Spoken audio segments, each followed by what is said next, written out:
Hare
Hare Krishna, Hare Krishna, Krishna Krishna, Hare Hare, Hare Rama, Hare Rama, Rama Rama, Kirtan, forever.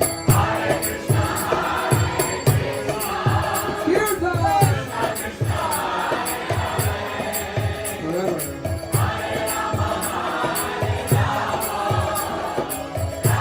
Krishna, Krishna Krishna, Hare Hare, Hare Rama, Hare Rama, Rama Rama,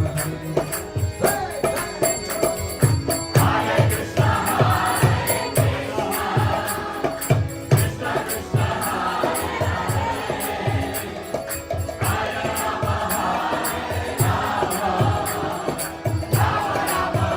Krishna, Hare Krishna, Krishna Krishna, Hare Hare, Hare Rama, Hare Rama, Rama Rama, Hare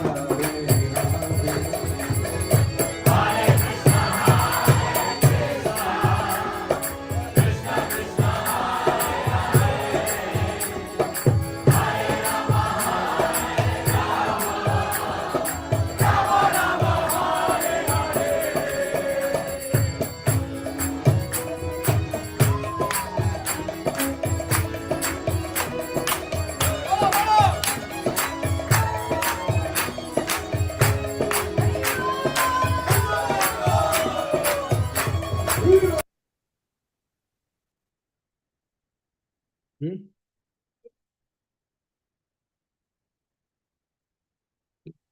Hare Krishna, dear devotees, please accept my humble obeisances. All glories to Srila Prabhupada. Thank you so much for joining today, His Holiness Candramauli Swami Maharaj's daily class. Hare Krishna Maharaj, please accept my humble obeisances. All glories to Srila Prabhupada. Jai Ho. So we are continuing with Srimad Bhagavatam, Canto 3, Chapter 1, entitled Questions by Vidura. So with your permission, Maharaj, shall I share my screen? Yeah.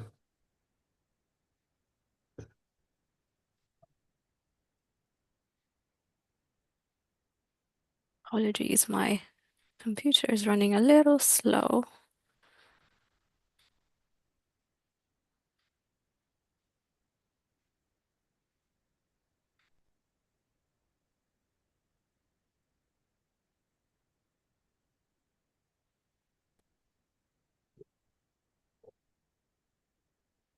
Has that come up now? Yeah. I'm being bombarded by so many things coming up. It's just unbelievable. So yeah. Om Namo Bhagavate Vasudevaya. Om Namo Bhagavate Vasudevaya. Om Namo Bhagavate Vasudevaya. Om Namo Bhagavate Vasudevaya. Yadopahito Bhagavan Puristo Mantraya Pristakira Purvajena Yadahata Mantra Drishabhariyan Yamantrino Vaidurikam Bantanti. When Vidura was invited by his elder brother Dhritarashtra for consultation, he entered the house and gave instructions were exactly to the point. His advice is well known. Instructions by Vidura are approved by expert ministers of state. Political suggestions by Vidura are known as expert, just as in modern time. Pandita Chanaka is considered the authority and good counsel in both political and moral instructions. Verse 11. Ajata shatro pariyitsya cha dayam titikshata durvasaham tavagaham sahanujo yatra vikrodarahi swasam rusam yatam alam bibesi. Vidura said, "You must now return the legitimate share to Yudhisthira, who has no enemies and who has been forbearing through untold sufferings due to your offenses. He is waiting with his younger brothers, among whom is the revengeful Bhima, breathing heavily like a snake. Surely you are afraid of him."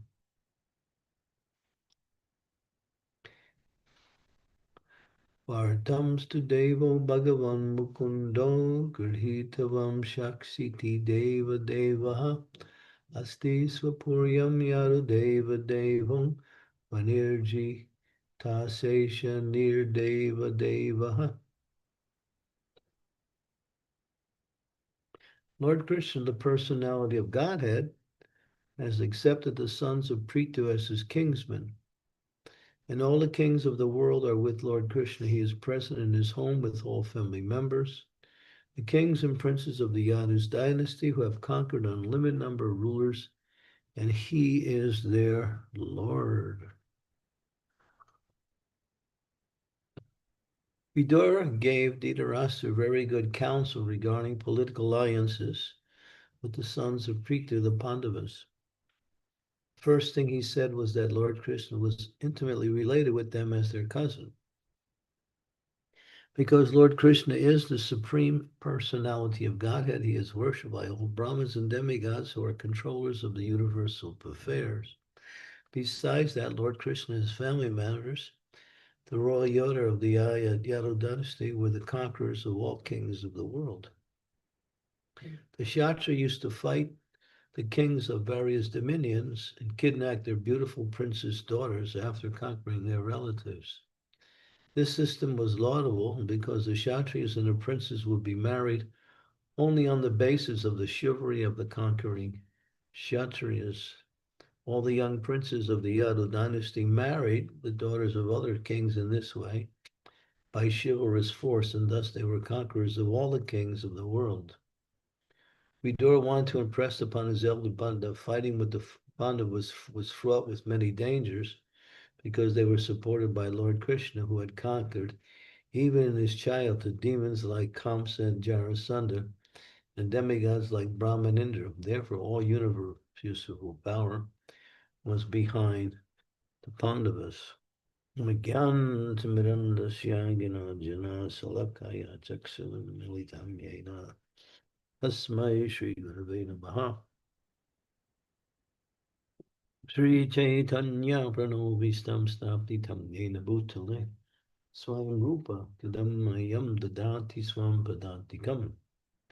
Namo Om Vishnu Padaya Krishna Prastaya Bhutale Shri Bhakti Vedanta Swami Niti Namini Namaste Saraswati Deve Gauravani Pacharine Nirvasesa Sunyavadi Paschatya Satarine Vanchakalpa Tarubhascha Pipa Sindhu Bevacha Titanam Pavanebhyam Vaishnavebhyo Namaho Namaha. Sri Krishna Chaitanya Prabhu Nityananda Sri Advaita Gadadhar Srivasadi Gaur Bhaktivinoda Hare Krishna Krishna Krishna Hare Hare Hare Rama Rama Rama Hare Hare. So Vidura was the well-wisher of his brother Dhritarashtra, but Dhritarashtra couldn't hear because of his attachment to his sons, even though they were avaricious, and he knew that they were actually acting wrongly. Attachment is very strong, that even though one can understand that the attachment that one may have is detrimental to oneself, still attachment becomes, what we say, it pushes everything else aside, and then the result is person suffers. And of course, Dhritarashtra is destined to suffer because of his ignorance and his due to his attachment. But Vidura, still, he never gave up on his brother. And we'll see that at the end of this particular narration here, how he became victorious and was able to actually leave everything and attain liberation. He didn't get bhakti, but he got liberation.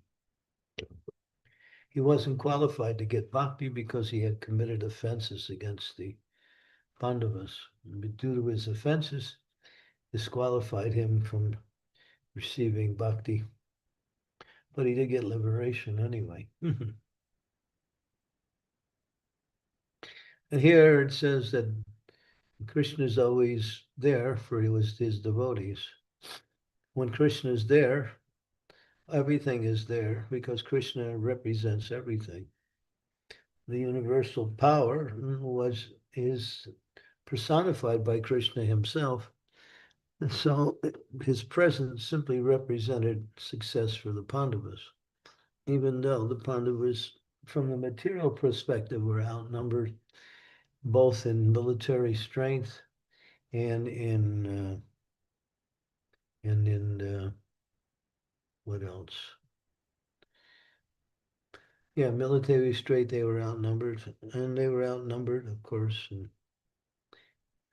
by the number of Kshatriyas that were great fighters who were mostly on the side of the Kurus, such as Karna, Duryodhana, Bhishma Dev, Kripacharya, and others.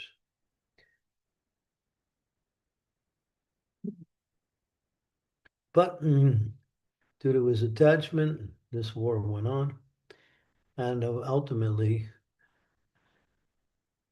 the Pandavas were victorious because wherever Krishna is, as it's explained in the Bhagavad Gita, there is extraordinary power, morality, victory. Everything is there with Krishna because he represents perfection in all areas and ultimately victory in all one's attempts to achieve success in all aspects of life. Wherever there's Krishna, there is all success. So, and that's what Vidura was trying to communicate to his brother, but he couldn't hear. You see that a lot of times. People are so attached to something that no matter what you say, they even may know what you're right, but they can't do it. It's called, in Sanskrit, it's called hridaya dulabhya, weakness of the heart, knowing what is right, but still unable to follow it. Happens in the material world with people, for instance, smoking. People smoke, but they read on the packages, causes emphysema, heart disease, complications in pregnancies, and ultimately results in death. Still, people smoke.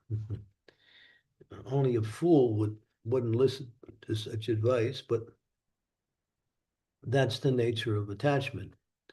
It goes so deep that any other consideration is simply pushed aside just to fulfill one's attachment. And attachment to family members, you see that even today.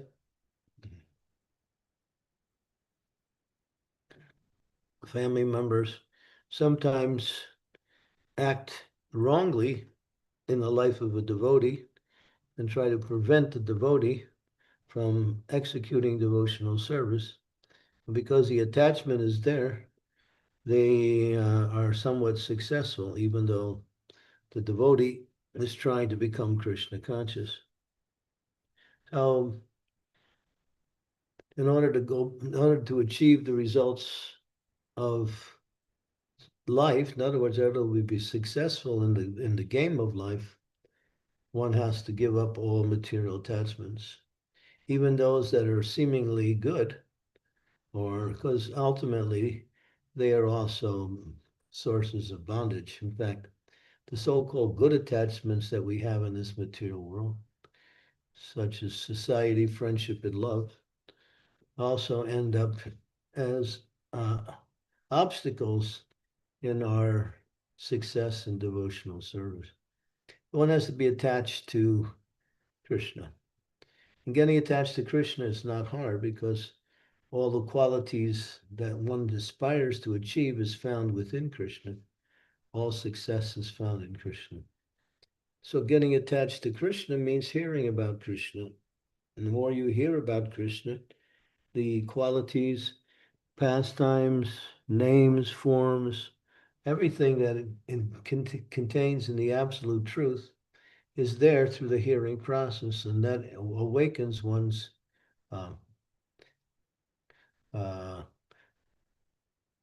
desire, and then that desire turns in front, starts off with attraction, and then from attraction it comes to attachment. And then one becomes so attached to Krishna, one cannot forget Krishna, even for a moment. And then one's life has reached perfection. Because the perfection of life is to always remember Krishna, to never forget Krishna. And in that remembrance, all activities that are done are always geared to the pleasure and what we say, with the pleasure of Krishna. It connects us with Krishna. Satam pasangam mamavirya samvido bhavanti hitkarna rasayana kata. That sweetness that is there in hearing about Krishna inspires the devotee to want to hear more and more about Krishna. So this is not something that is forced upon the living entity. Once it develops, it simply expands or increases in that area.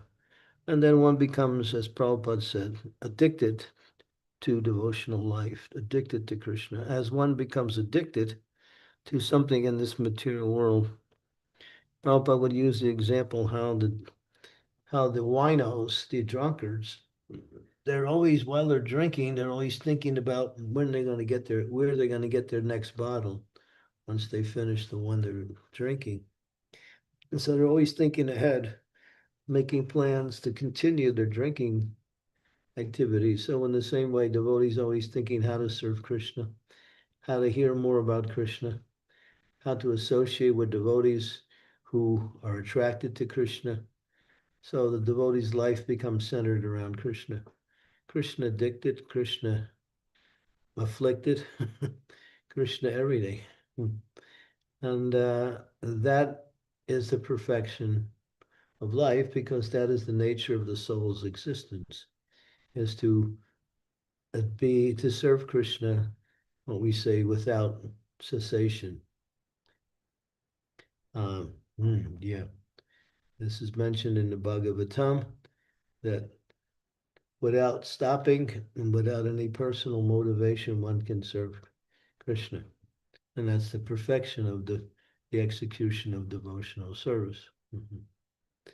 So here we're also hearing about how Kshatriyas kidnap beautiful girls and then marry them. These girls are princesses, they're daughters of kings. And this is the only way, this is a particular type of way that marriage would be, what we say, consummated. There would be some fight sometimes between the Kshatriyas, some competition, or they might even fight amongst themselves, and the winner will take away the prize, the beautiful girl for his wife. And it was based on chivalry. And this is the nature of Kshatriyas, real Kshatriyas. Nowadays, we don't have real Kshatriyas. We have people who are fighters, but they're not Kshatriyas. They fight because of their own desire to fight, but Kshatriyas fight on religious principles. Kshatriyas fight for a higher cause, not simply fighting for the sake of fulfilling one's selfish desires. So here, there's different ways Kshatriyas actually attain their wives. One of them is this competition here. And Prabhupada would say, and then sometimes there'll be a battle between two Kshatriyas. One Kshatriya will die, and after now he wins the girl. So he goes over to the dead body of his adversary, sticks his finger into the blood of his rival, and then stamps it on the head of his wife, and that's where you get that red mark that women wear. Yeah, that's how it comes. Yeah. Very romantic, isn't it? Nowadays, you buy it in the store, the romance is gone. I mean, excitement is gone. Well, there's no Kshatriyas, either male or female. You see, a lot of Krishna's pastimes are centered around the spirit of chivalry. When Parasuram was present in the world, he noted that the kings of the world were very avaricious. And so, feeling very angry towards them, knowing they were not doing their duty as leaders, at the same time trying to enjoy the kingdom in different ways, he went on a spree and started killing the Kshatriyas. He killed 21 generations of Kshatriyas. After the 21 generations of Kshatriyas were killed, after there was no Kshatriyas on the planet to take over the rule. And so that became a problem. And so the young girls who were daughters of these kings were still there. And so the plan was to create another class of Kshatriyas who were Rajarsis, or actually Rajarishis, persons who lived by religious principles and ruled by religious principles. And so they gathered together many sages and made the proposition that the sages would unite with these girls. And they did. And then there was a whole generation of Kshatriyas that came onto the planet. And the planet was, again, this earth planet was under the rule of saintly kings. And this went on for many hundreds of years until there was a breakout in the heavenly planets between the demigods and the demons. They were fighting. The demons would attack the demigods in the heavenly planets, and there would be big fights in the heavenly planets. So even in the heavens, it's not safe. Somebody, you're thinking of going to heaven, you might consider this principle. And because people want to go to heaven.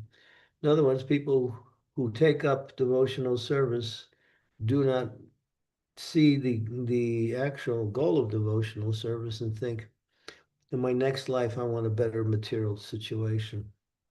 And so they achieve, Svargaloka or some higher planetary position. So that this fight was, the demons were being defeated. The demons were looking for a base where they could fight more effectively against the demigods. So they decided to make a plan, and they did. And they took birth in different species of life on the Earth planet. And then the demons were somewhat successful in taking over the Earth planet. That's where you hear all of these different demons that Krishna killed. Kamsa and Jarasandha and Keshi and Bakasura, Vyasasura, so many of the demons, Aristasura. And so the earth again was now under the rule of the demons. And then it became so bad that the earth planet was becoming burdened by sinful activities. So she took the form, her personal form, and went to Lord Brahma and said, "Save me." And Brahma went to Indra. Lord Brahma went along with Indra to the ocean of milk, one planet where the Lord resides in this material universe called Sweta Dweep it's actually Dhruvaloka. There's an island on it called Dweep where Kshirodaksai Vishnu resides. And so they came to the shore of that ocean, and then you read about it. They offered prayers to the Lord called the Purusha Shukta prayers, and petitioning the Lord to please advent and save the Earth planet. And after some time, the advent came in the form of Krishna, the Supreme Personality of Godhead. And that's what we read about when we read the Srimad Bhagavatam. Krishna comes at that particular point. And then again, he relieves the burden of the earth, and that's the whole Leelas of Krishna killing all of those demons, and again, establishing saintly rule upon the earth in the form of King Ugrasena and other pious kings, such as Yudhisthira Maharaj. So this material world is what it is. There's always a competition between Sura and Asura, between righteousness and unrighteousness, between those who want to use the property of the Lord for their selfish interest and those who want to take the property of the Lord and offer it to the Lord in devotion. That's the difference between those who are godly and those who are evil or demoniac. So that is a eternal battle that goes on continuously. It will continue as long as there's an Earth planet. We might say, as long as there is the universal creation, there's always the fight between these two classes of men, because demons are not something that simply spring out of the earth. They are actually born into those different bodies, and there are many planets where there are simply just demons on the planets. Most of those planets are below the Earth planet, and sometimes the Earth planet becomes affected by these demons as they take birth on the Earth. And as Prabhupada said in many of his lectures, the demons are now coming into the Earth more and more, and there is more and more suffering because of the presence of the demons. But Prabhupada said, don't worry. Demons cannot affect you if you take shelter of Krishna, chant the holy names of the Lord. And he gave the example of Devaki, who was harassed so seriously by her brother. She was saved by the Lord. Prahlad Maharaj was also harassed by his father. Still, he was saved because they never lost faith in Krishna and kept their prayers and their devotion focused on the Supreme Lord. Rake Krishna Mordeke. More Krishna Rakeke. Krishna wants to kill, nobody can save. If Krishna wants to save, no one can do otherwise. Because Krishna is all powerful. And he says, Otihepra me bhakti pranashiti. Those are my devotees, will never be defeated. And you'll see how the Pandavas ultimately came out as winners, although they were in a position of what we say, lesser position from a material point of view. Their numbers and their fighters weren't even half as good, other than Arjun and a few others, as Bhishma, Drona, Karna, Kripacharya, and many other powerful fighters on the side of the Kauravas. So here, Vidura is giving good counsel to Dhritarashtra, but he can't hear. So Krishna is telling us surrender, but still we're attached to our material life. We can't hear. So we're like little Dhritarashtras running around. We still think, yeah, what Krishna says is good, but he doesn't understand me completely. He doesn't understand the importance of my desire to enjoy this material world. So we make our own plans despite Krishna's attempt to get us out of this place. And then Krishna says, all right, you want to stay here? C'est la vie. But then after suffering along a lot, we think, maybe Krishna was right.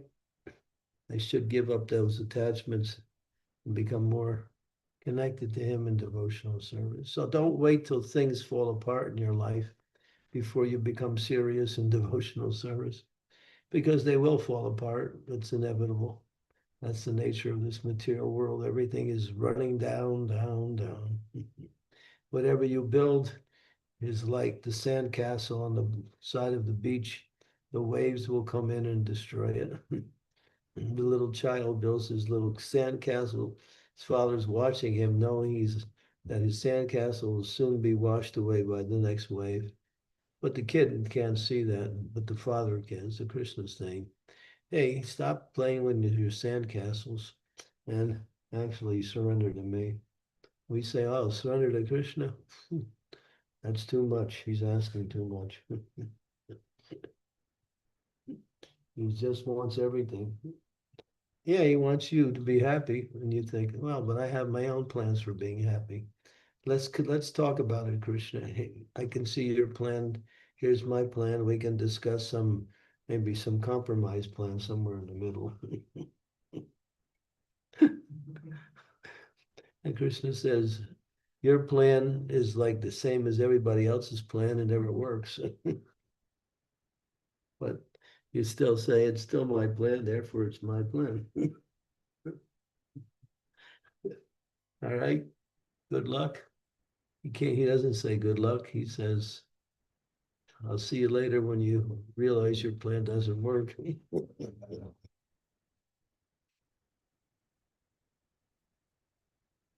But still, he never gives up on us. That's his mercy. Okay, so see, there's something to think about. And here, I guess the essential principle is that good counsel is available, but to take good counsel requires some intelligence, some foresight, because we can't see the results immediately, but if we accept the authority, when it comes from the perfect authority, then we can say whatever Krishna wants, whatever the spiritual master is saying is what he's saying, whatever Krishna wants. Then that's perfect. Therefore, I don't have to worry. All I have to do is follow those instructions to my best of my capacity. Okay, so we can open it up for questions. Thank you so much, Maharaj. That was a really, really powerful class. Lots of wonderful points. In particular, you were talking about attachment and how it's a very, very strong and deep-rooted. And they might appear seemingly good, but they're not. They're actually causing us to suffer. And you shared how we can become attached to Krishna by hearing. Hearing will lead to awakening of our desire, which will lead to attraction and then attachment and then addiction. So a formula that you kindly shared with us, and you said Srila Prabhupada said we can stay protected even though there are demons here if we simply take shelter of Krishna, and let's not wait for things to fall apart. Let's take shelter now. So thank you so much, Maharaj, for sharing those wonderful points. Dear devotees, a wonderful opportunity to ask some questions on this class or any other questions you have. Please turn on your camera so we can have a nice interactive discussion. You can raise your virtual hands if you'd like to ask, or you can put something in the chat and I'm happy to read it out on your behalf. So we have a question from Bhavya Prabhu. Please go ahead. He's sitting right next to me, so he's. Okay. Go ahead, Mr. Bhavya. There's somebody hiding in the background over there.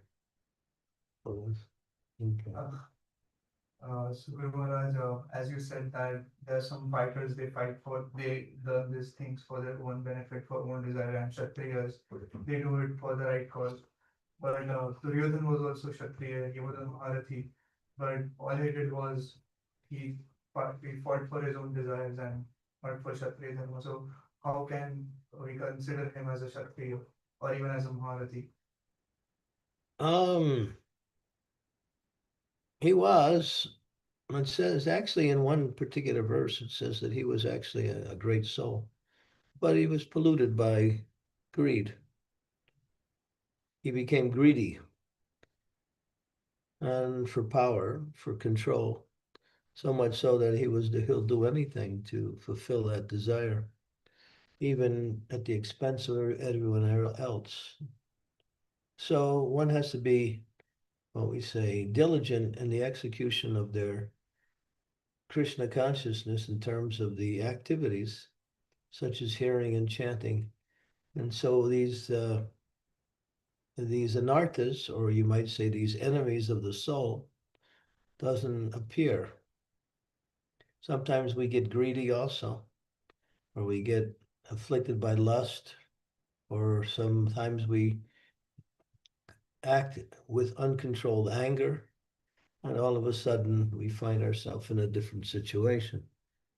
So these things can spring up, but if once they spring up, they should be recognized, and then what we say, the antidote must be applied, and that is to bring our consciousness back to the lotus feet of the Lord in devotion and purify ourselves through the process of hearing and chanting the glories of the Lord.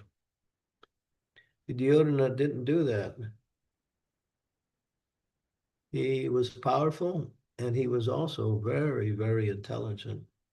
And his intelligence was duskritina. He would use intelligence to get people to support him.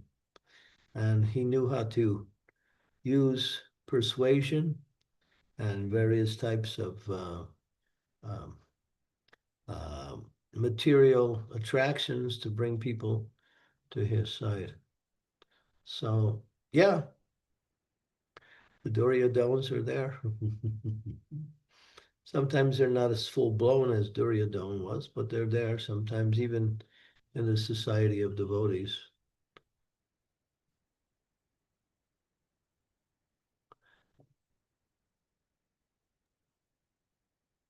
Thank you, Bhavya Prabhu. I hope that answered your question. Rajamanda Prabhu, you had your hand up before, but it's gone down. Did you want to ask something or say something? Hare Krishna. Yeah, unfortunately, I did put my hand down because I was just arriving to a patient's home, but they're not opened the door yet. So, Hare Krishna Gurudev, please accept my humble obeisances. All glories to Srila Prabhupada and all glories to all of the Vaishnavas here and across the world. The demoniac nature of mankind is so powerful. We all experience it in our own way, Guru Maharaj. You know, we experience it at first hand, especially the grahastas, like when we're out and we're working and so on and so forth. It's so difficult. So my question is that, and I suffer from this sometimes, that although I do take shelter as best as I can, Krishna instruction, associate with a Vaishnava, but yet somehow they seem to affect you. The demoniac nature of mankind seem to affect you. And I was just wondering, maybe if you could shed some light on how to actually overcome this point. Well, of course, it's the power of devotional service will be the antidote for overcoming it. But then again, there's certain qualities that we can apply that is more or less a counteracting of some of these, as you say, the demoniac qualities. Sometimes we say the qualities of the lower modes of material energy, such as ignorance and passion. Mm. Yeah, so bhakti is the antidote. And the stronger your bhakti is, and the more consistent your bhakti is, when you find,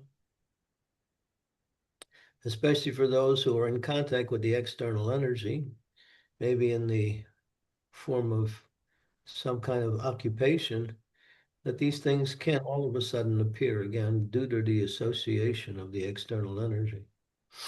They may just rise up. And all of a sudden we become victimized by that quality, or that, what we say, that desire to exhibit greediness, lustiness, anger, or sometimes we feel envy.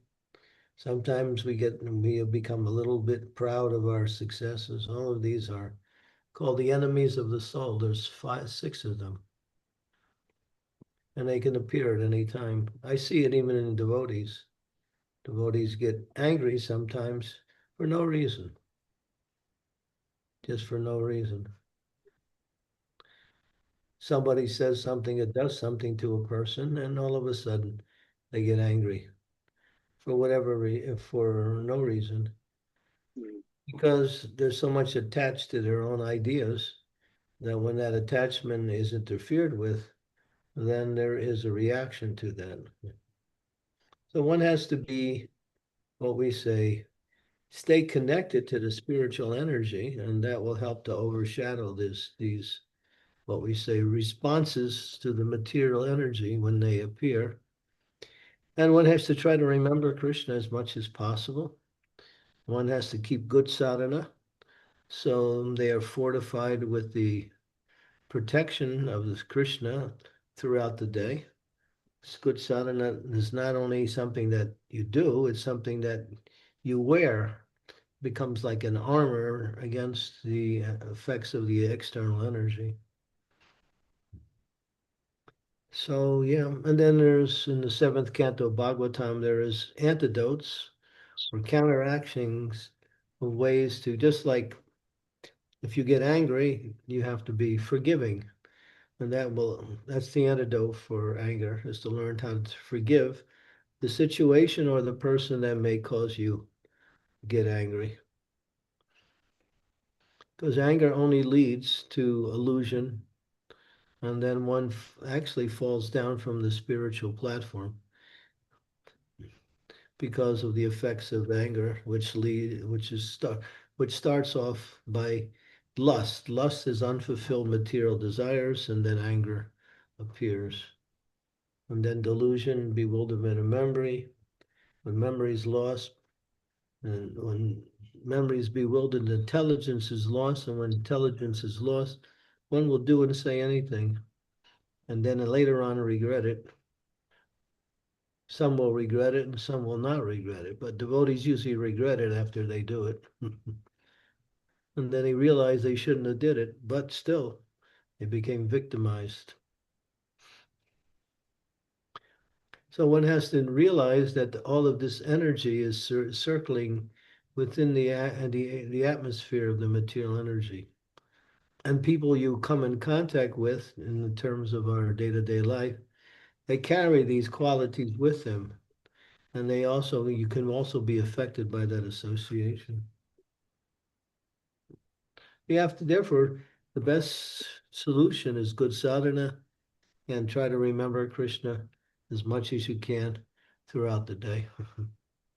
And then even if you find yourself being drawn into these negative feelings, you can check yourself and not be victimized by these things.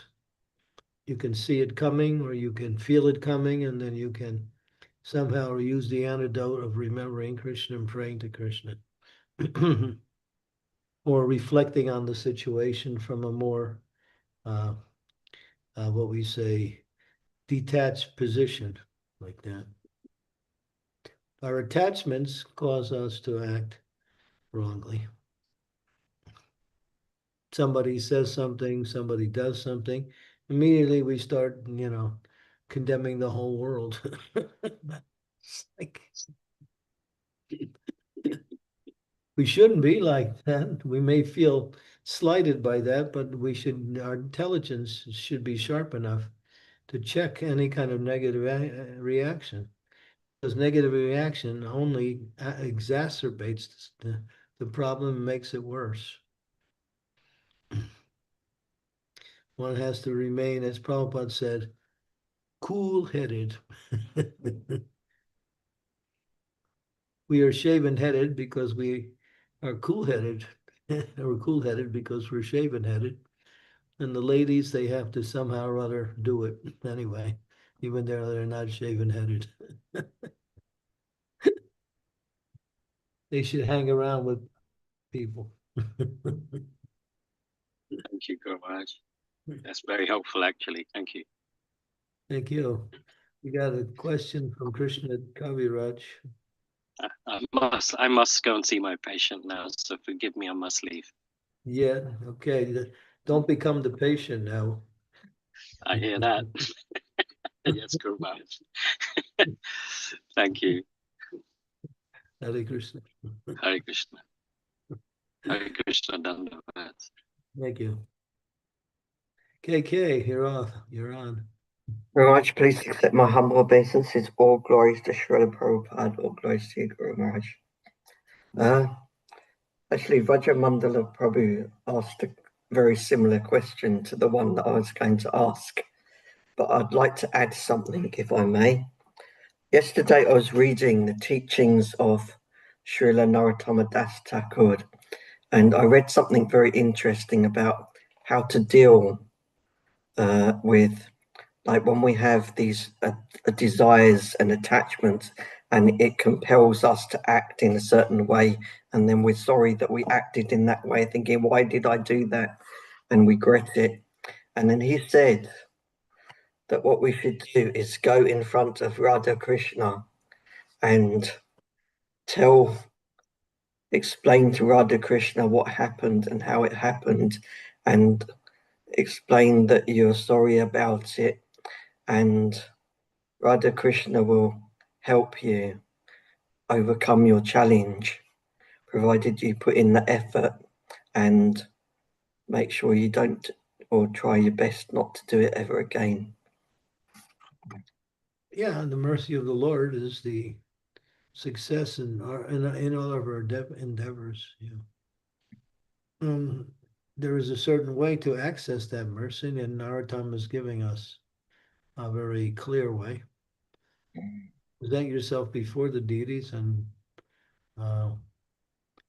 explain the situation and apologize for your wrong behavior.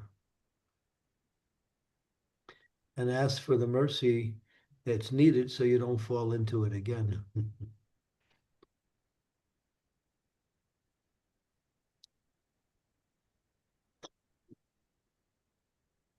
Thank you, Guru Maharaj.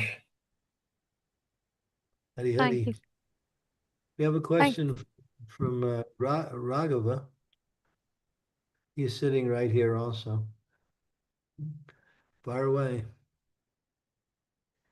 You said to the presidents today that you have to be really spiritually advanced to continue spiritual life in the physical absence of the spiritual master. So, Maharaj, can you please tell some things which a disciple must have understanding and realization of for staying enthusiastic in such a situation? Oh, he's talking about the disappearance of one's spiritual master, how one can stay strong in their practice of Krishna consciousness. What are the means?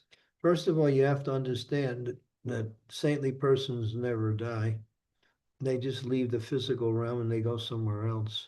Sometimes back home, back to Godhead, sometimes to another universe to continue their service. So he reasons ill who say that Vaishnavas die when thou art living still and sound. Vaishnavas die to live, and in living spread the holy name around. So he reasons ill. That means one is thinking that person is no longer, they're still there.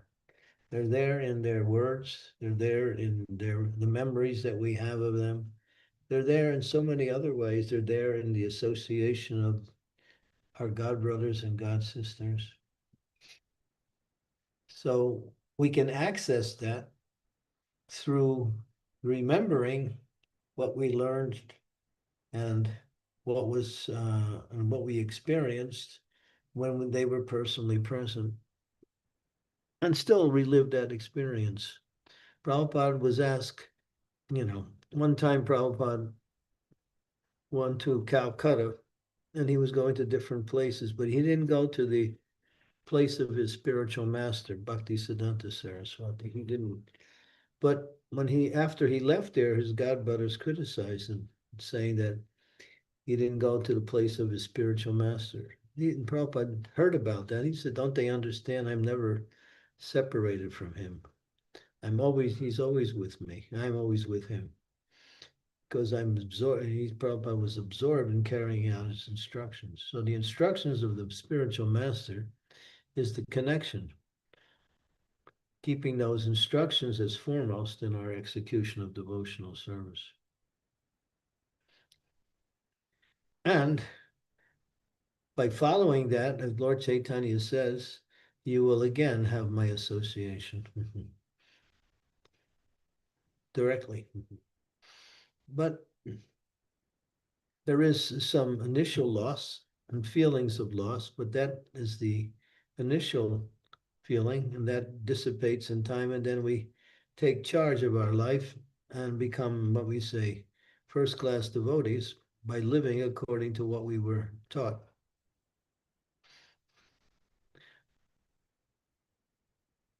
Vani instructions are more connecting because they connect even though there's no physical presence.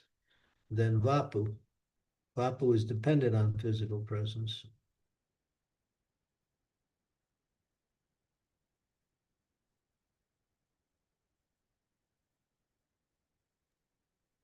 There are people who have never met Srila Prabhupada, but still are connected with Prabhupada because they're very much connected to what he taught and they live accordingly. And they're feeling his presence by following carefully his instructions, his guidance. This is a spiritual movement. It's not a material movement. Material means, logic, reason, various types of arrangements. Spiritual goes beyond time, place, and time and space. It's a heart-to-heart connection.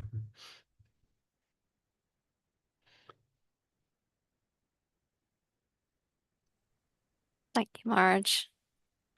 Bhavya Prabhu has another question. He's raised his hand. Mr. B. Mr. B. So, Guru, as you said that the spiritual master, uh, he just leaves the body. He actually doesn't leave the association. His body is there.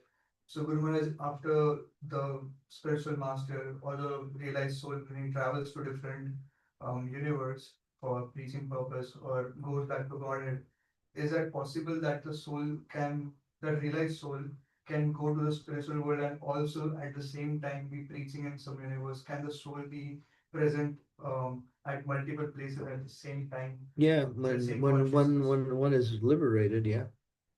Liberation means beyond the three modes of material energy. Yeah. We also hear how many souls can inhabit one particular body. Lord Maharaj was three souls in one. Yeah, you can't apply the material laws to spiritual nomenclature. It doesn't have the same understanding. But there can be some example to understand maybe.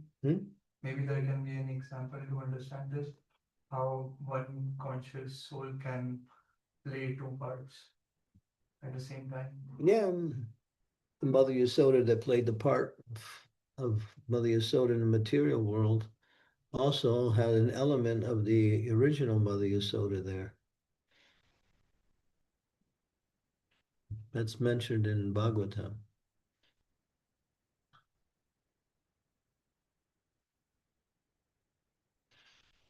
If you understand the laws of spiritual makeup, then you understand there's no limitation. Limitation means material. Spiritual is not limited.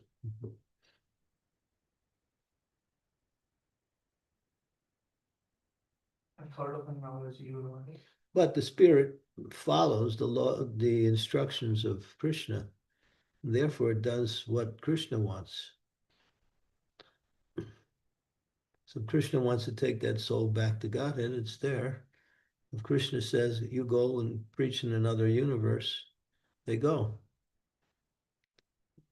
Because of their devotion to Krishna, their activities are aligned with whatever Krishna wants.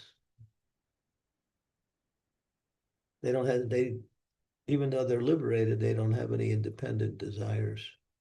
Even if they do have independent desires, it's always in relationship to Krishna.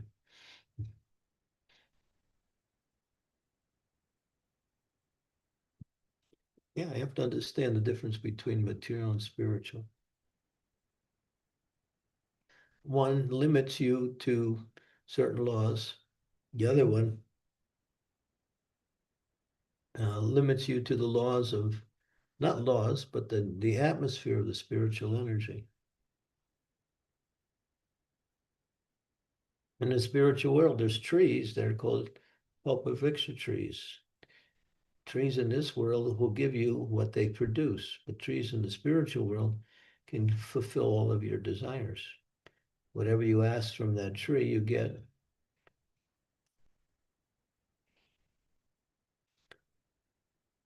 That's spiritual.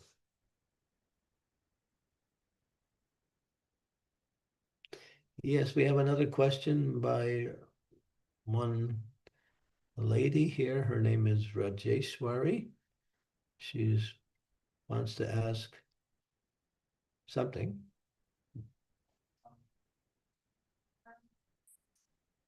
What do you think, like how we can understand Krishna's plan? Like, By the spiritual master, just ask the spirit. She's asking how to understand Krishna's plan. Ask the spiritual master. Krishna is there as a peace messenger in front of Dhritarashtra, and he could not understand. Maybe it's like all the six anarthas are there, the weaknesses of heart is there, but Krishna himself present and giving this message, and still is not. It's Krishna's plan. Yeah. Even Krishna's with you and you're still doing the wrong thing. Krishna's with us and we still disobey him and do whatever we want to do.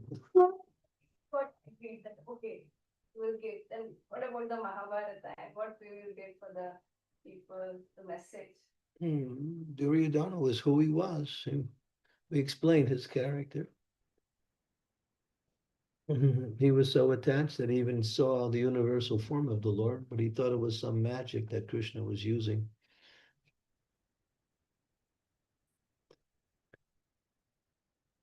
We tell people to chant Hare Krishna, and then we give them some understanding of what will happen, and they think it's some idea only. How we can differentiate in our day-to-day life what is Krishna's plan? Like if we follow the instruction and following the process and having so much of difficulties. Krishna's plan is to bring you back to Godhead, and the process for bringing you back to Godhead is devotional service. Stay connected to devotional service and find out how best you can serve within that context of devotional service. If you find your position in devotional service, then you're working according to Krishna's plan. And it's just a matter of time that the purification of heart will become complete, and then you'll be qualified to leave this world and return to the spiritual world.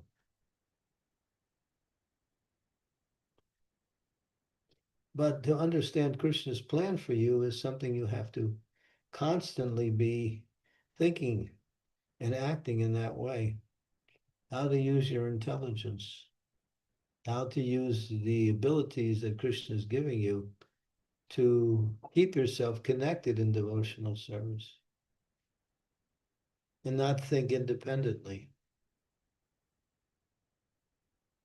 So what's wrong? You're okay.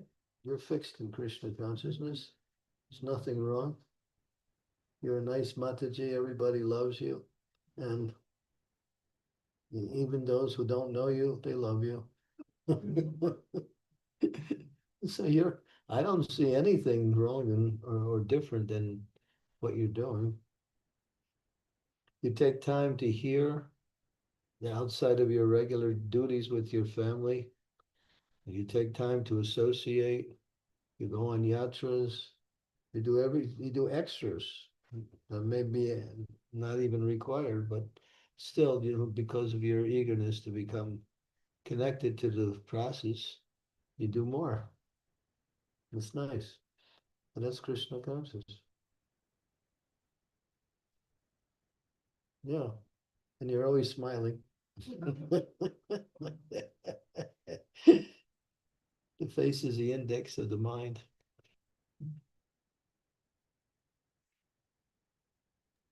Thank you, Mataji, for those questions. Marge, we've hit the hour, but there are quite a few questions in the chat. Would you like to continue? Yeah, in my present situation, we have what we say unlimited time. As Krishna So, said, I am time.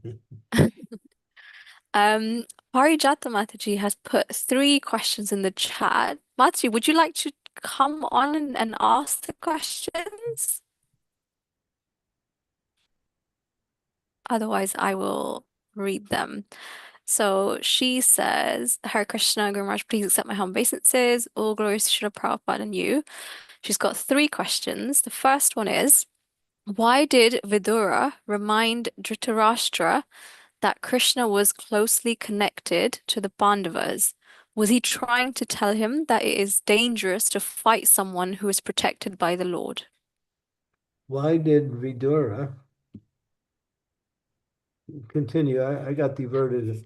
My attention What was diverted for a minute. Why did Vidura remind Dhritarashtra that Krishna was closely connected to the Pandavas? Was he trying to tell him that it's dangerous to fight someone who's protected by the Lord?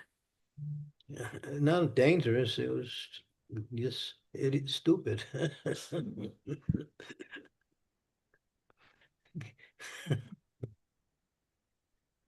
There's so many reasons why, when you're against Krishna, that means you lose. Krishna is undefeatable. He never loses. Whatever his desire is, will manifest. He wanted the Pandavas to take over the world, and therefore there was no chance that the Kauravas are going to win.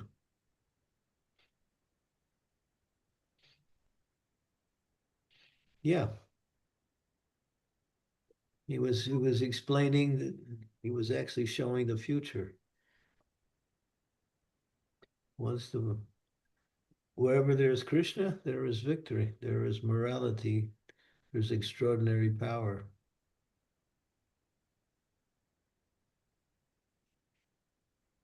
Devotees have access to all of this, but they don't use it. But if they have to use it, it's available.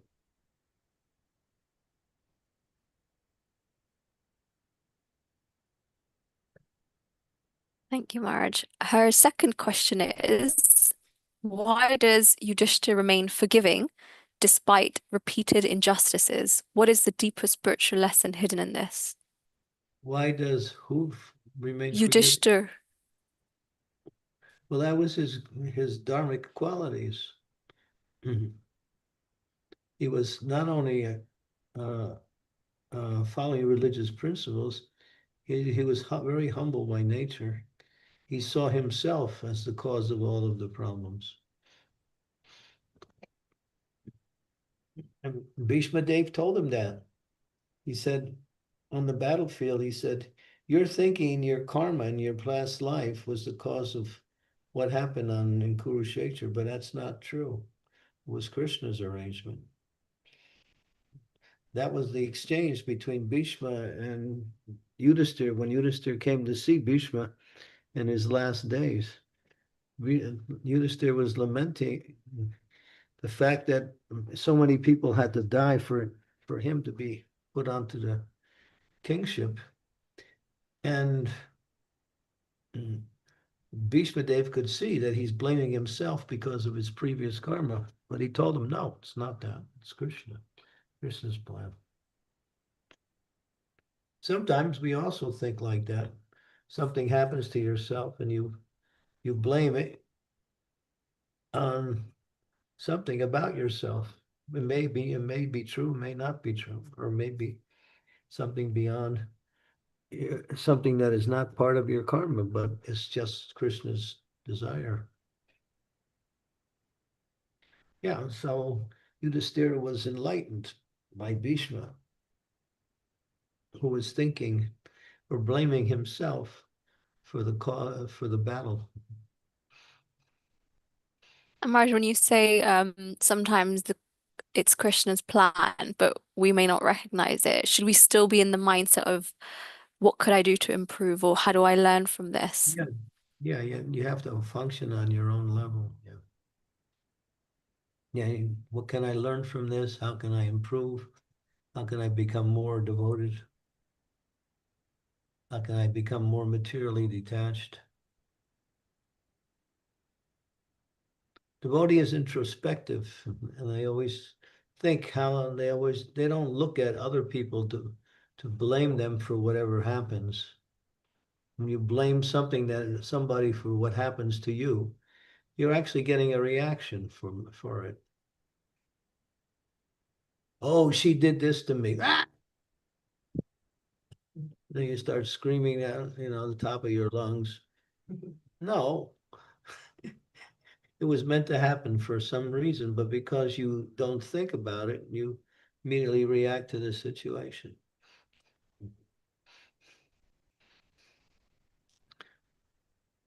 Because, we think we're okay and everybody else is not. That's the problem.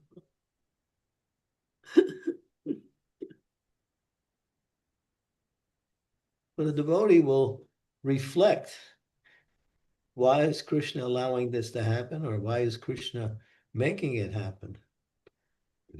Why is that person, why am I blaming that person when that person has nothing to do with what's happening to me? They're just an instrument, that's all. Right, Sri Devi? You got it? Absolutely, Guru Maharaj. Write it No down. doubts about it. Just write it down. Put it on your wall.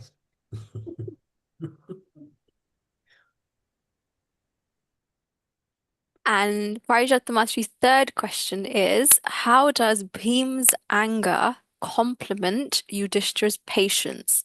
What balance do they create together? How does Bhim anger compensate for Yudhisthira's patience? Complement, how do they complement each other? I mean, Krishna had to check Bhima a few times, knowing that he was overreacting or acting wrongly. So,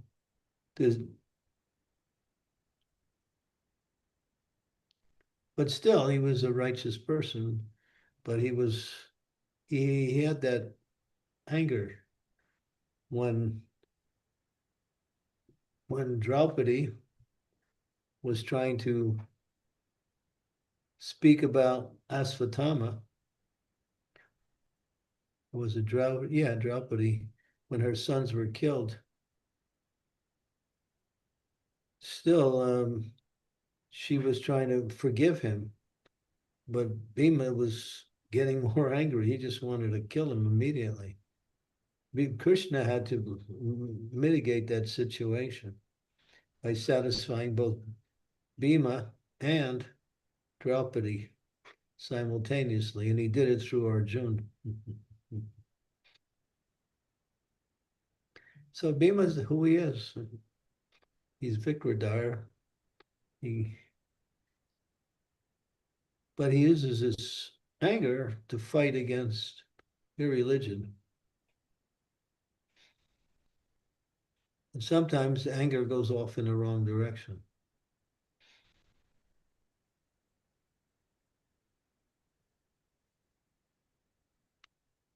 He was the cause of the death of the sons of Dhritarashtra. Dhritarashtra at the battlefield had so much animosity towards Bhima because he was the one that killed his sons. And Dhritarashtra said he was acting like he had some affection for Bhima. So he said, Bhima was there, and he said, Bhima, please come. He wanted to give Bhima a hug. Krishna said, Bhima, don't go. And Bhima didn't go. Then they brought an iron deity of Bhima, and then they pushed it in front of Dhritarashtra. Because he was blind, he couldn't see. And he said, here is Bhima. So he grabbed that iron deity and he squeezed it where it actually started cutting his body. But he wanted to actually kill Bhima right on the spot, Dhritarashtra, by squeezing him to death. Dhritarashtra wasn't a small person, he was also powerful. But Krishna saw the thing before it happened and he warned Bhima not to go. Bhima, he's who he is.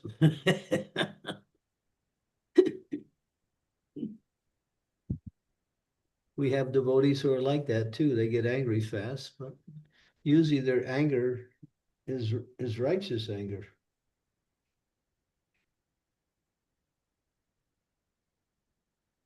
But if it's not righteous, then it'll act to cause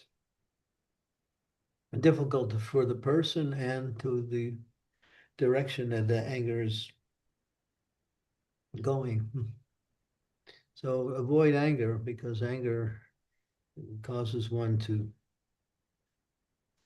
regret later what they did, at least for devotees anyway. Thank you, Maharaj. And Bharjatamatji says thank you. Your responses were very, very helpful. There are more questions in the chat from before, and some more hands have come up as well. What would you like to take first, Maharaj? Shall we take the hands? Take Raj. Okay, Raj Prabhu, go ahead. Hare Krishna Guru Maharaj, please accept my humble obeisances. All glories to Srila Prabhupada. Maharaj, the question is, how come Dhritarashtra, even after being in association of devotee like Vidhur and listening to Bhagavad Gita from Sanjaya, he was still envious with Pandavas, and he still He was still envious from Pandavas, and what was the rest of it? I think his connection dropped, Maharaj. Oh, are you back, Raj Prabhu? Yes. We lost Am you. I audible? You said how come he was envious of the Pandavas, Yes. and then we lost you after that. Okay. My question was how Dhritarashtra, even after listening to Bhagavad Gita from Sanjaya and having association of great devotee like Vidura, still had enviousness towards Pandavas. He still had that attachment to them. Yeah, we see people who had association with Prabhupada and engaged in devotional service. Sometimes after some time, they leave devotional service and they even turn against devotees.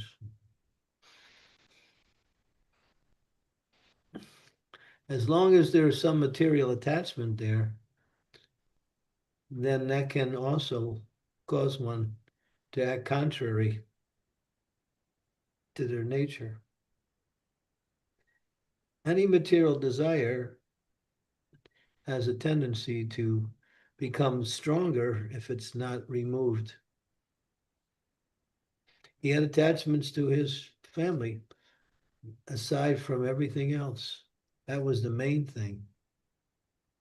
When Krishna came to warn or to try to dissuade Duryodhana and Dhritarashtra from, cheating the Pandavas, trying to kill the Pandavas, Krishna talking to Dhritarashtra and said, do something. Try to convince your son. He said, I can't. He won't listen to me. But later on, it was understood the helplessness of Dhritarashtra was just an excuse. He was acting helpless. He didn't make any effort to really try to stop him. because of his attachment.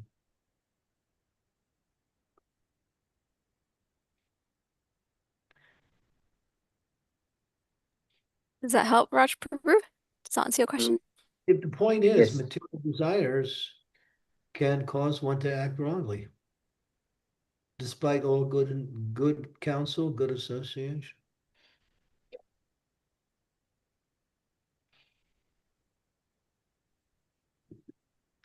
Therefore, one has to be very diligent to purify themselves, to get rid of any trace of material desire. Even the smallest material desire can, again, become full-blown.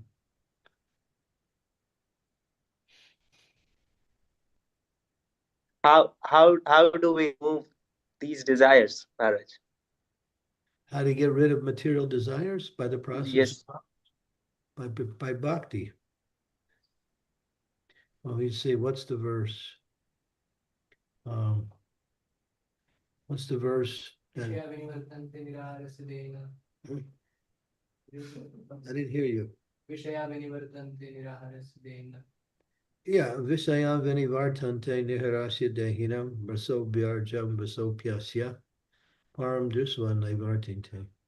When you get a higher taste, you can give up the lower taste. Material is the lower taste. But unless the higher taste is there, the desire for taste is there. And then even though we don't have the higher taste, we still look for taste in the lower taste.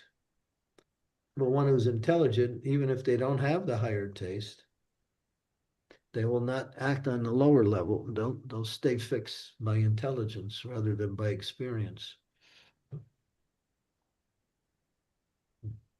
But association of devotees is the key.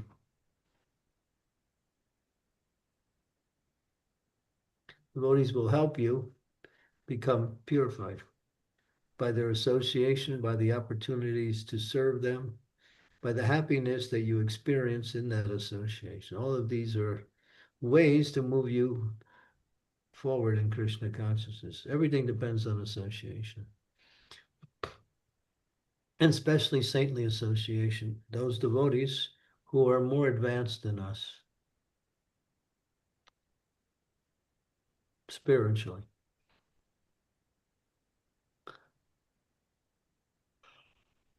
Is that okay, Raj Prabhu?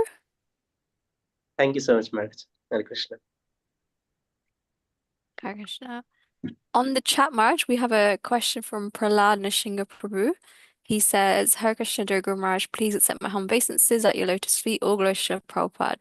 Guru Maharaj, as you mentioned, Prabhupada said demons are coming to earth and they are affecting everyone. But as long as we are under the shelter of the holy name, we are unaffected.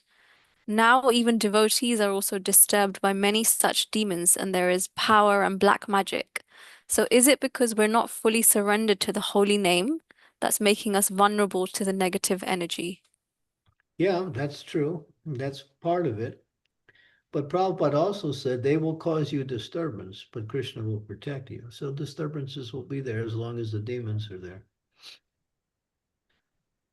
Sometimes those disturbances become very great, but they will not be able to destroy you because Krishna will give you that protection, but they can make your life miserable.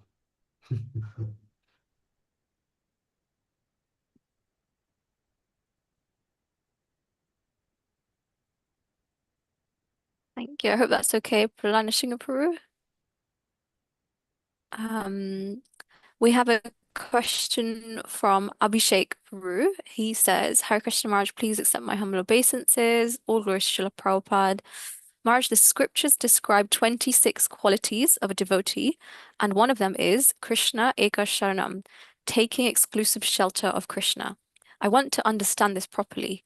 Does it simply mean chanting 16 rounds and following the regulative principles, or is there a deeper meaning? I think the deeper meaning is to keep the instructions of the spiritual master foremost in everything you do in life.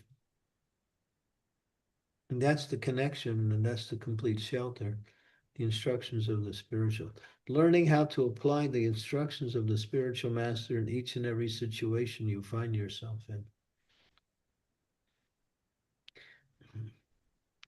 Tolerance, humility, these are the things that help us move through the different situations we find ourselves in.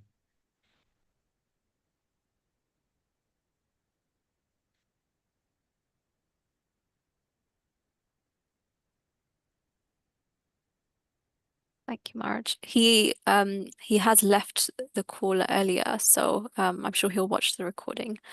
Rasa have- Vilasini. Oh, sorry, Marge. I was going to say Bhavya has another question here. Yes, Bobby Brewer. Mr. B. Today I was listening to a morning book of Srila Prabhupada regarding Varnashram, and in there he said something about Bhima, Bhim Singh of one of the Pandava. So Srila Prabhupada said that he was a Vaishnava, but he used to consume meat as well. That's what Srila Prabhupada said. So I'm just really confused, like how can a Vaishnava actually eat meat of an innocent animal? I'm very confused with that. You're not Bhima.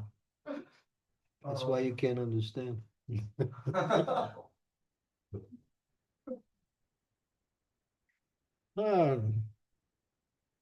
Kshatriyas, they say sometimes they go out hunting to practice their Kshatriya prowess, and they kill the animals sometimes. Not all Kshatriyas, but some will also.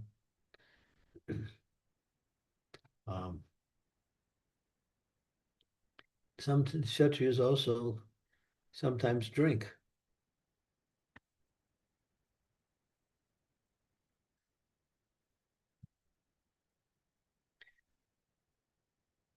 I mean, but still they live by religious principles. But we can't say that we can do that because, we're devotees and he's a devotee too. No. Just like, I'll give you a personal example. When we were in New Vrindavan, I was personally there in 1973, June 5th, 1973, we were attacked by a motorcycle gang and they shot up the temple and 4 devotees got wounded, 1 died later of the shots, the temple got wrecked. That's all part of history. And then the word got back to Prabhupada after it was all over, and he sent in one devotee whose name was Uddarata. Uddarata was a fighter in Vietnam. He joined the Marines, which are the strongest fighting force in the American Army. And he always had that tendency for action. One time Prabhupada was with him, and he said to Uddarata, when you feel like, this energy is too much, Prabhupada got down and started doing some push-ups. So he tried doing these push-ups, relieve this tension. So he came in, they sent him in to train us in fighting. And we had guns to protect the temple. And we were, also doing guards. It was quite a difficult time for devotees because the temple deities got damaged and we had to repair the deity. It was a difficult time. So Uddarata was there and Prabhupada said, whatever he wants, give him. If he wants anything to eat whatever he wants, he can drink also. In other words, there was no restriction for Uddarata there. But he wasn't like that. But Prabhupada said, if he wants it, he can have it. Because he came in to do fighting spirit. If you get a little intoxicated, you can fight better. Don't try to experience that. A little intoxication will give you some courage. Little. If you get too much, then you're defeated.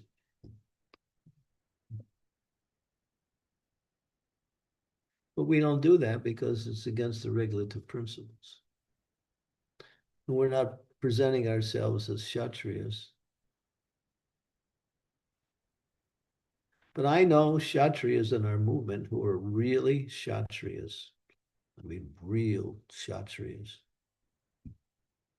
But they still follow the regulative principles. There are devotees who are first-class Kshatriyas. Some of them. There's others who, play that role, but they're not really up to the standard. To fight on behalf of religious principles is a service for them.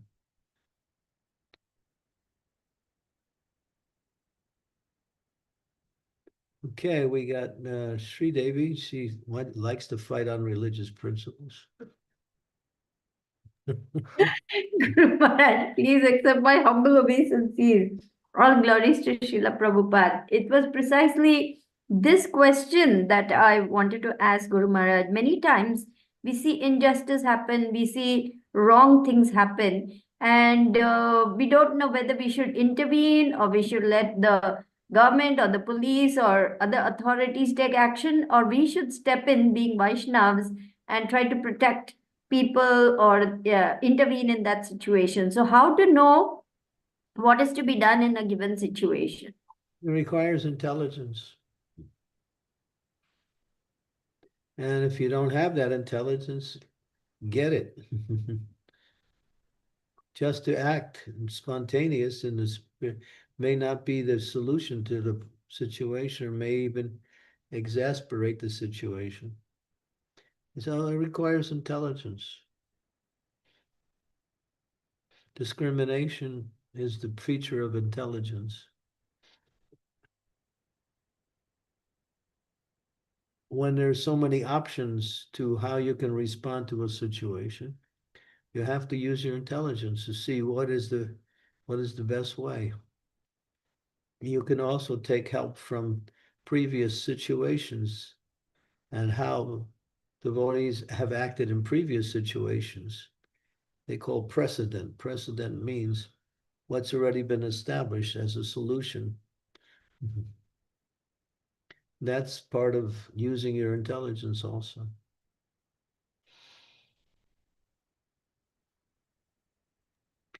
Thank you, Guru Maharaj.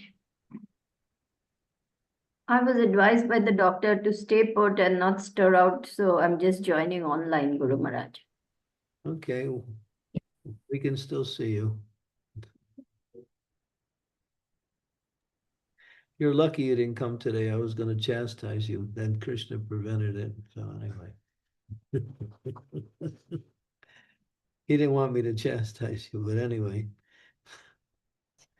I wasn't going to chastise you. I was just going to straighten out your cane. It's a little crooked. Whatever you do, it is for my benefit, Guru Maharaj. I'm always ready to accept any chastisement from you. You can accept it, but you won't follow it.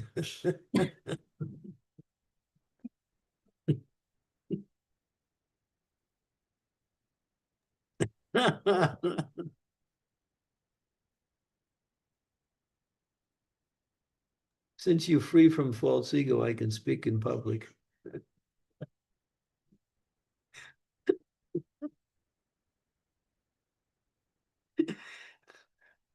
But don't try to imitate Sri Devi. She's on a higher level, so don't. No, Guru Maharaj, I'm so embarrassed now. I feel so bad. You're just teasing me. Yeah, I was really angry with you today, but I was looking for you all day, but you'd never showed up. So Krishna. I thought Krishna was gonna. I said, all right, Krishna was saving her from.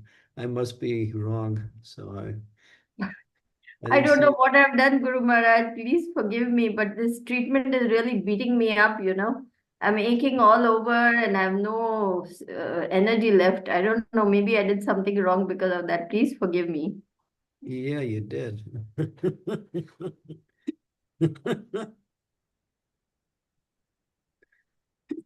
Okay. I'm always doing something wrong. What can I do, Guru Maharaj? But we still love you. That doesn't, despite everything else, the love is still there.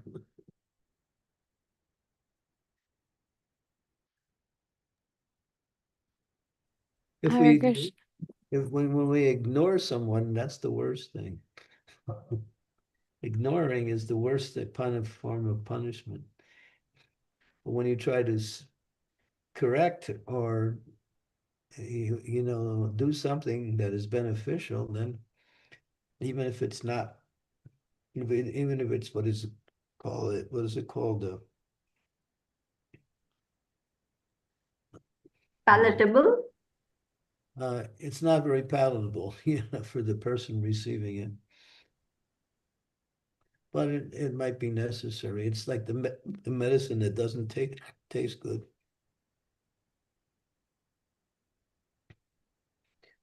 Please give me the medicine, Guru Maharaj. I'd rather get all the blasting now than be blasted back to the material world later. All right, I'm still going to talk to you when I see you. But Okay. now that Krishna protect you, all of my things that I were going to say I had thrown out the window. Now I'll just very sweetly, I'll even sing a song. Shri Devi, you are the Devi of all. When we see you, we have a ball. So please forgive us if we are in the mood of fall. And so don't crawl, stay tall. Despite all pitfall.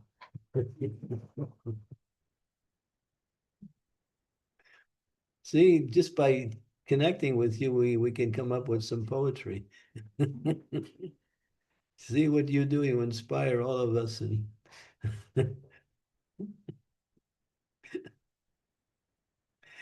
I still love you very much, but somehow I have to throw in that medicine that doesn't taste good.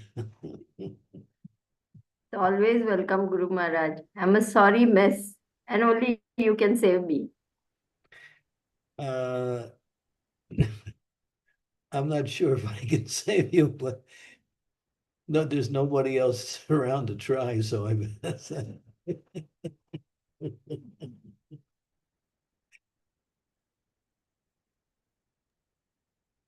Hare Krishna. So I've been elected by default.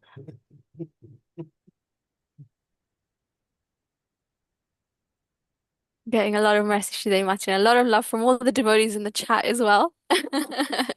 Everyone is feeling sorry and saying, boy, Maharaj is so cruel. They're all on your side. I deserve a much, much worse than this, Guru Maharaj. You're being very kind to me. Yeah, I know. You'll get, you'll get it later anyway.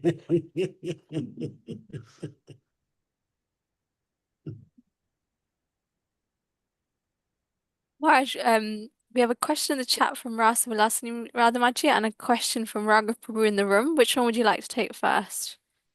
Radha Vilasini, and then we have from Raghava, right? Yeah. Yeah. Pick Radha Vilasini, Awesome. then we'll go to Raghava. Okay, so Raghava is very okay, Rasa Vilasini Radhamachi says, Hare Krishna Maharaj, please accept my humble obeisances. All glories to Srila Prabhupada, all glories to Gurudev and the assembled devotees. I have a follow-up question, as Raj Prabhu asked. Dhritarashtra was very attached to Duryodhan, so he was not able to give up his ignorance because he was connected to the Pandavas.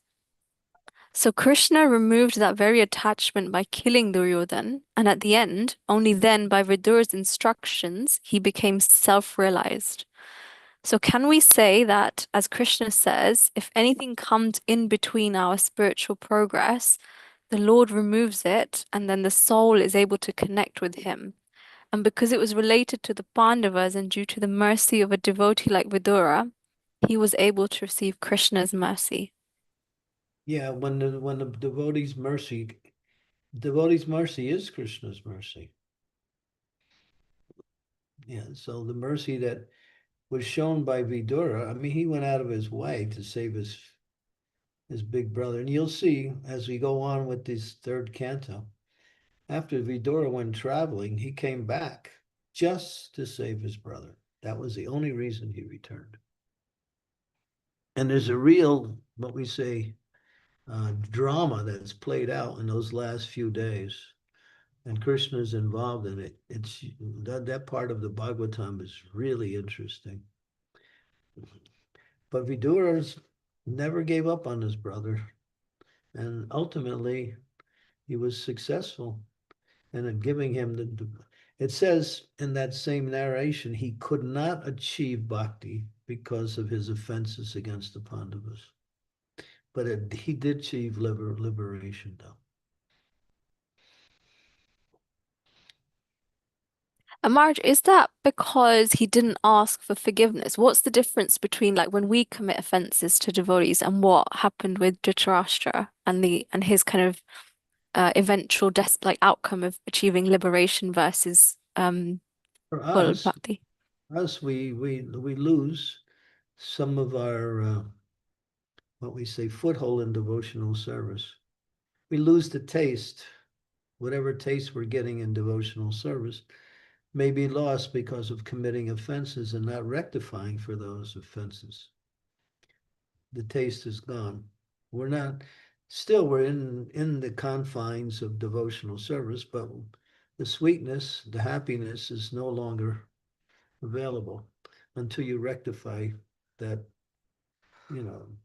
digression, that offense.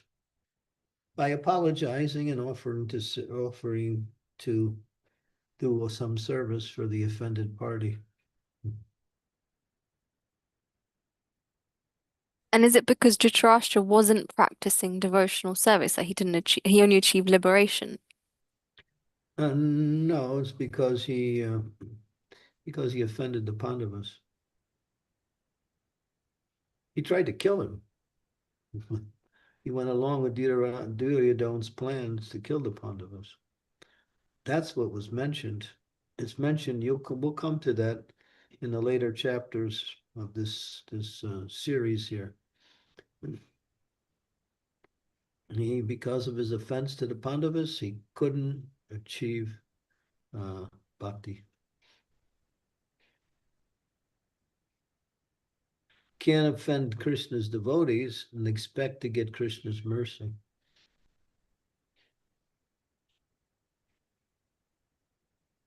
You get another type of mercy, which is the corrective mercy.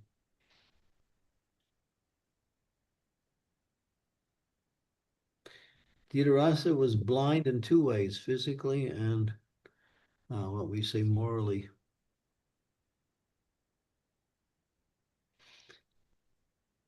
And spiritually blind. Thank you, Marge. Shall we ask Raghav Prabhu if he wants to ask his question? Yeah, Raghav is here. Just a follow-up to the question that I asked.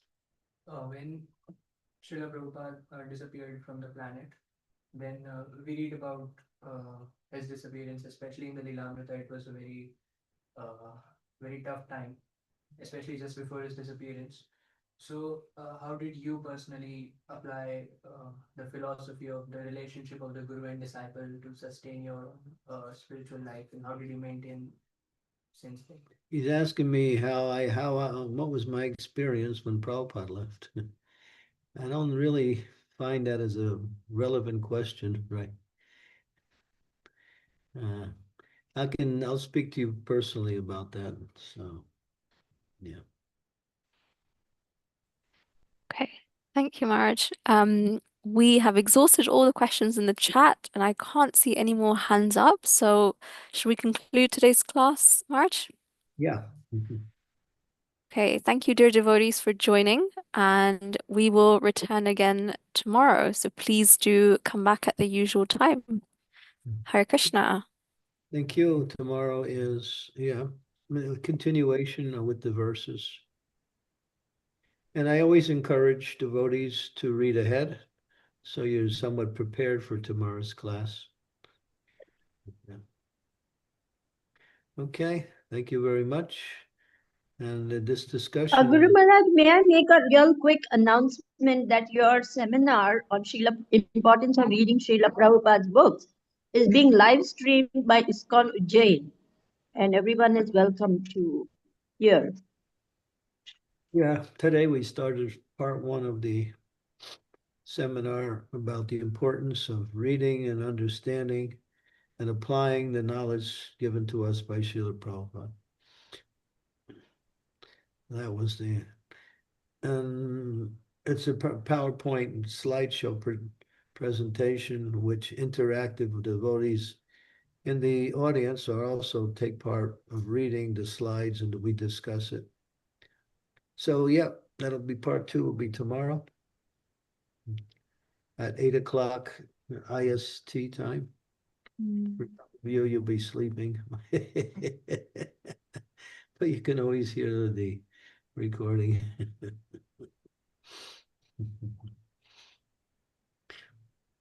Thank you, Shri Machi, for that announcement. Thank you, Maharaj. Thank you, dear devotees. Hare Krishna.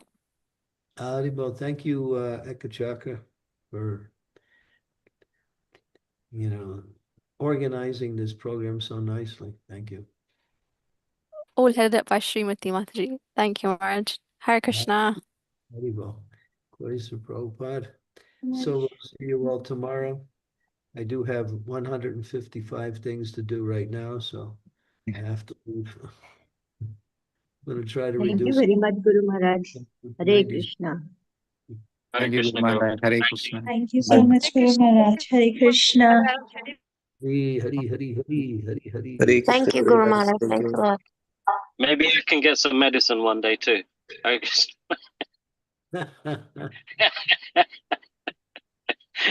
Jai, Hare Krishna. Inechi asari maya nasi bari lagi and Harinama Maha Mantra loud to imagi. The Ausadi is the Maha Mantra. That's the medicine. Jai. Guru Maharaj. Jai. Krishna. Absolutely. Okay. Absolutely. Hare Hare Krishna.